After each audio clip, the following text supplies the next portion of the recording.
এটা থোর ভাজছি, থোর, কলার থোর, কাঁচকলা, কাঁচকলা বলছি দূর, বিচি কলার থোরটা খুব ভালো হয়।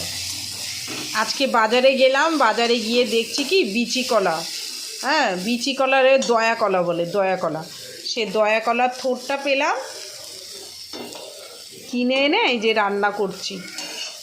এর সাথে একটু কুমড়ো দিয়েছি, কুমড়ো দিলে কি বলো তো একটু আঠা আঠা হয়। আর আমি কি করব, নামানোর আগে আমি চালের গুঁড়ো সামান্য একটু দিয়ে দেব, নামানোর আগে জলে মিশিয়ে নাড়ায় চাড়ায় দিয়ে বুঝবো যে আমি এখন নামাতে পারবো, তখন আমি নামিয়ে দেব। দেখলে তো বোঝা যায় হয়ে গেছে।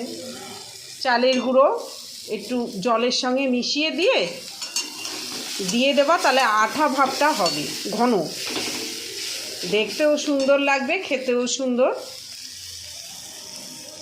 আর আজকে আমি রান্না করেছি এই যে চিংড়ি মাছ, চিংড়ি মাছ আমি না আলু দিই না, এই বাড়ির কাকিমা না, কাকিমার আলু খাওয়া তো নিষেধ, সুগার, তার জন্য আমি পেঁপে দিয়েছি, পেঁপে দিয়ে আদা জিরে বেটে আর সর্ষে দিয়েছি।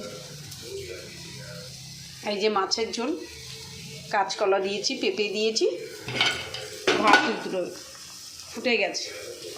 ভাতটা আমি নামিয়ে রেখেছিলাম, এই 20 মিনিট পরে আমি ভাত তুলে দিলাম গ্যাসের পরে, যেই ফুটে উঠেছিল সেই আমি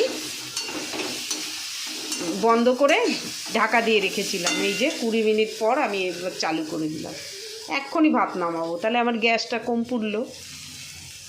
টাটা বন্ধুরা, ভাই বাই, টাটা বাই বাই।